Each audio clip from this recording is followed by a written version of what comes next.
Salve, salve, torcida vascaína!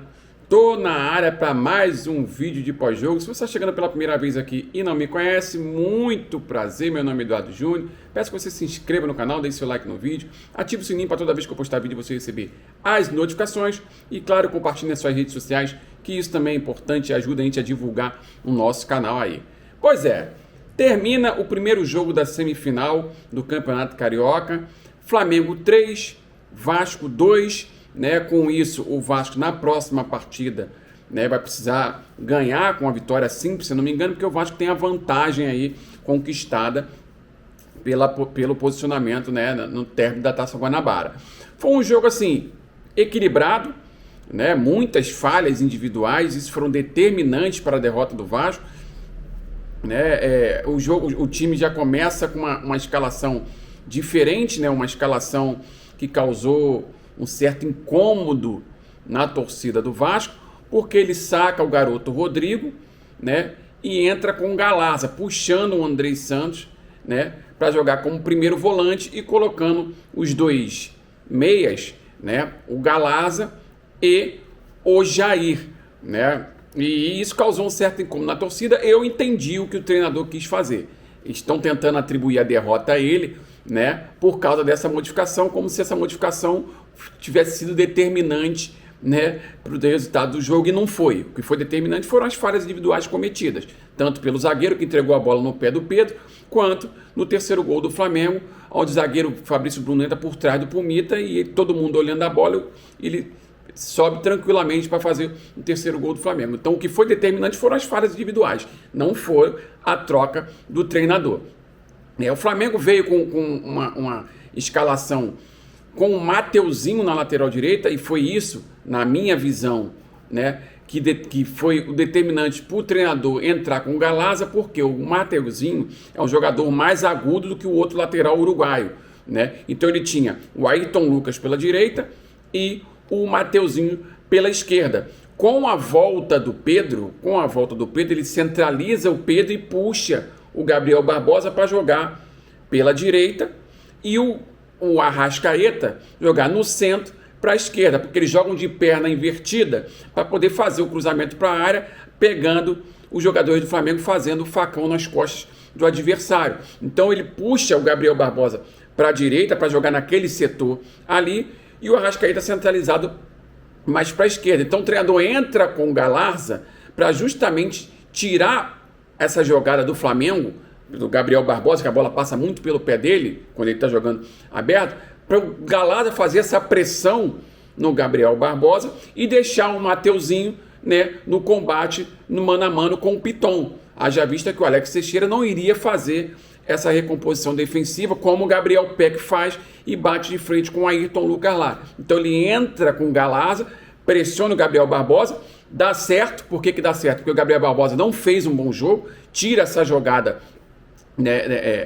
do Flamengo, e em compensação, o Ayrton Lucas também não fez um bom jogo lá na esquerda, mas o Arrascaeta, ele joga livre entre as linhas do Vasco, já fez isso na outra partida e fez isso agora, de novo. Muito passa pelos dois jogadores que, de novo, na minha humilde opinião, não foram bem de novo, Jair e o seu Andrei Santos, Então o jogo fica bastante equilibrado. O Vasco faz 1-0 numa falha individual da defesa do Flamengo, com o Rodrigo Caio, e o Gabriel Peck faz o 1-0, o gol de empate do Flamengo, numa bola alçada, num cruzamento, a bola tira, a Pumita tira a bola, pediram falta ali, confesso que eu não enxerguei falta assim, mas ele tira para o meio da área, o Jair demora a sair para pressionar o Arrascaeta na meia-lua, onde ele sempre joga, bate de primeira a bola em cima do goleiro também, alguns acharam que foi defensável, eu também achei que poderia ser, que talvez seria defensável, mas assim, não vou criticar porque eu não sou goleiro, a bola foi muito rápida também, e fica difícil criticar. O Flamengo vira a partida num erro individual do zagueiro, que dá a bola no pé do Pedro, e aí 11 jogos, 11 gols, jogador de seleção brasileira, fica complicado. Deu a bola no pé do garoto, do Pedro, e o Pedro faz 2-1 Flamengo. O Flamengo vira a partida. O Vasco volta do intervalo e consegue um gol num contra-ataque, num passe errado, se eu não me engano, do Vidal. E o Vasco sai no contra-ataque, na sua proposta de jogo foi essa, dar a posse de bola para o Flamengo e sair no contra-ataque, né? E no contra-ataque, o Pedro Raul faz uma boa jogada pela esquerda, cruza e o Alex Teixeira empata o jogo, né? E eu achei que o jogo ia terminar empatado, né? Os dois times bem equilibrados ali, até que numa bola alçada do Vasco, né? Todo mundo marcando a bola e o zagueiro do Flamengo vai e faz o terceiro gol. O Flamengo faz algumas modificações, ele entra com o Cebolinha e com o Everton Ribeiro, né? Puxa o Arrascaeta para o meio, então vem os dois vindo de trás, a Arrascaeta no centro pela esquerda e o Everton Ribeiro no centro pela direita, entra com o Cebolinha aberto lá para a esquerda, o Gabriel Barbosa da direita para o centro e o Pedro. E aí eles começam a envolver o meio-campo do Vasco de forma tranquila e fácil, né? Muitos atribuíram a saída do Rodrigo, né? Mas não é a saída do Rodrigo, tá? Não é a saída do Rodrigo, porque aconteceu no primeiro jogo também. No primeiro jogo aconteceu isso também. Facilmente o Flamengo jogando na intermediária do Vasco, eles tiveram diversas oportunidades, criaram diversas oportunidades por ali, chute da Arrascaeta na trave, né? Cavadinha do Matheus Gonçalves que deixou o Gabriel Barbosa na cara do gol, Gerson jogando livre, né? Então, assim, foi uma coisa que se repetiu. No primeiro jogo, o Rodrigo, que fica mais centralizado na frente da zaga, né? Ele foi mais para o combate direto, justamente para o jogador que joga entre linhas do Vasco, que é quem? O Arrascaeta. Então ele foi de diversas oportunidades para o combate direto, fez falta, né? Roubou algumas bolas do Arrascaeta e todo mundo achou que o Rodrigo anulou o Arrascaeta. Mas assim, ele foi envolvido, não por culpa dele, por causa dos outros do meio campo, né? Com a marcação frouxa, né? E dando espaço ao Flamengo. Hoje o Vasco ainda tentou ajustar um pouquinho essa marcação, melhorou em relação ao jogo passado, pressionou um pouquinho mais, saía, subia um pouquinho mais em bloco para tentar pegar o Flamengo, marcar um Flamengo no bloco intermediário, né? Os três zagueiros do Flamengo, extrema dificuldade também na saída de bola, o Vidal também com extrema dificuldade na saída de bola. Talvez se o Vasco tivesse sido um pouquinho mais ousado e adiantasse as suas linhas para variar na marcação entre o bloco médio e o bloco alto, talvez criaria mais dificuldade para o Vasco. O Vasco manteve a sua postura de dar a posse de bola ao Flamengo e sair para o contra-ataque. Com essas modificações que o Flamengo fez, aí o Flamengo dominou aquela intermediária do Vasco ali, a ponto de causar diversas dificuldades para o Vasco e quase saem, né, com 4-2. Numa bola que eles vieram de frente para a zaga do Vasco, tabelinha, como se fosse 1-2 tranquilamente, e o Pedro bate de chapa com uma bela defesa do Léo Jardim, evitando o quarto gol do Flamengo. O Vasco tenta fazer as suas modificações ali, o Nenê mais uma vez não entrou bem, né? Entrou com o Eric Marcos lá na ponta lá para tentar dar uma pressão no lateral, que não era lateral lá, porque o Mateuzinho saiu machucado, né? Entra com o Figueiredo para tentar fortalecer a marcação, mas no geral não teve tanta modificação no parâmetro do jogo, né? E o Vasco perde a partida, mas pelas falhas individuais, tá? Mas pelas falhas individuais. Dava para tranquilamente arrumar um empate nesse jogo aí, mas, né, infelizmente as falhas individuais comprometeram no resultado. E agora vamos para o segundo jogo, né? E o Vasco vai precisar da vitória, uma vitória simples, né? Vai precisar sair mais para o jogo, mudar um pouquinho essa postura de dar a posse de bola ao Flamengo, porque está precisando do resultado. Está precisando do resultado, né? Então vai ter que sair mais para o jogo aí.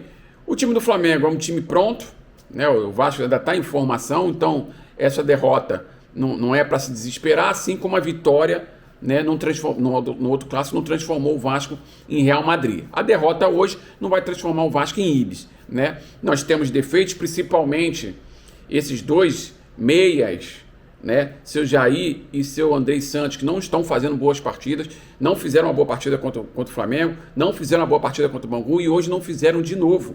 Extrema dificuldade de marcar por dentro, né? O Arrascaeta, quando o Vidal pegava na bola, pegava livre, sem ser pressionado, e o Arrascaeta saía do seu posicionamento da esquerda, fazia assim, ó, entre as linhas do Vasco, né? Correndo no espaço vazio para justamente receber essa bola, né, livre entre as linhas do Vasco. Aconteceu diversas oportunidades, né, e o Vasco também com extrema dificuldade, né, de construção de jogada, principalmente no terço final, na intermediária do Flamengo. Isso passa por uma marcação do Flamengo, pressão mais eficiente. É um time pronto, né? O Vasco é um time em formação. Então, o time pronto, ele tem os comportamentos do modelo de jogo mais assimilados pelos jogadores. Então, o Flamengo faz essa pressão pós-perda de bola, marcando em bloco alto, com muito mais eficiência do que o Vasco, né? Então, isso força o Vasco a quê? A optar pela bola longa. Então, diversas bolas longas, o Vasco com extrema dificuldade nisso, né? Nessa saída de bola, né? À toa que entregaram o gol do Flamengo e outras bolas também. O Andrei Santos, por exemplo, tentou sair uma bola com Piton. O Piton ficou na dúvida se vai na bola, se não vai, e o jogador do Flamengo roubou a bola e quase saiu o gol do Flamengo, né? Então, assim, essa diferença, né, ela é normal diante dos diferentes estágios que os times estão, né? Mas me preocupa essa performance dos dois, do Jair e do Andrei Santos. Eles não estão conseguindo contribuir ofensivamente, né? Porque o Vasco chega muito pouco,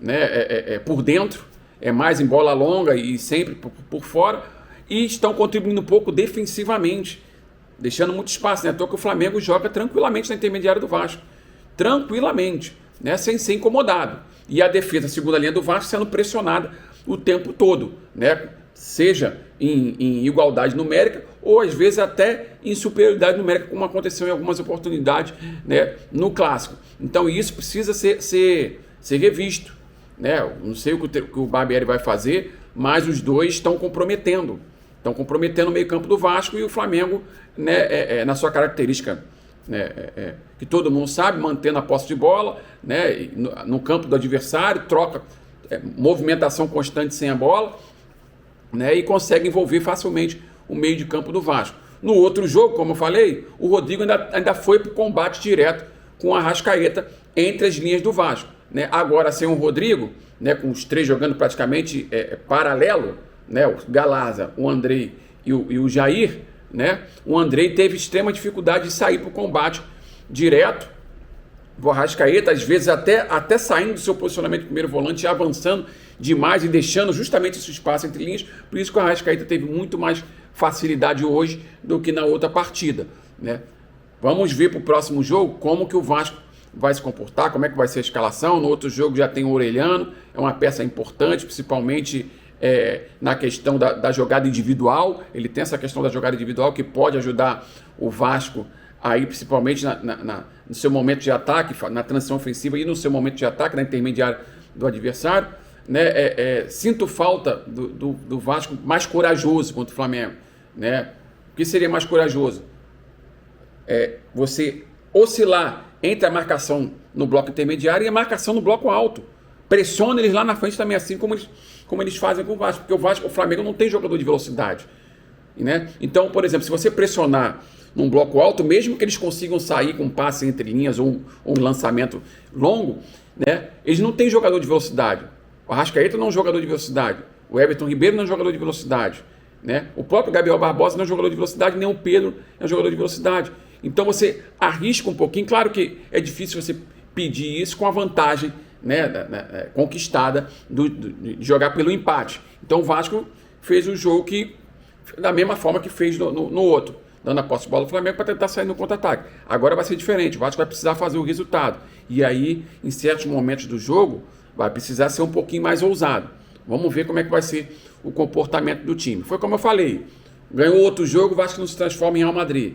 Perdeu hoje, não se transforma em Ibis, né? Tivemos pontos positivos também, né? Mais um jogo seguro do Léo, né? O Piton também não comprometeu, né? O Pedro Raul, mais uma assistência, Alex Teixeira, gol do Alex Teixeira. Tivemos pontos positivos também. O Pumita hoje ficou um pouquinho abaixo, né? O terceiro gol, né, foi falha dele, ele fica olhando a bola e o Fabrício Bruno entra por trás dele, né? O Peck também fez mais um gol, isso é importante para dar confiança para ele. O goleiro fez a intervenção boa no Pedro, né, salvando o Vasco de tomar o quarto gol. O primeiro gol, uns falam que ele falhou, né? Assim, A bola foi em cima dele, de repente poderia até defender, mas foi muito rápido, não dá para atribuir a culpa, né, do gol a ele. Enfim, esse foi o nosso pós-jogo de hoje. Espero que vocês tenham gostado. Se vocês gostaram, peço mais uma vez que se inscreva no canal, deixe seu like no vídeo, ative o sininho para toda vez que postar vídeo você receber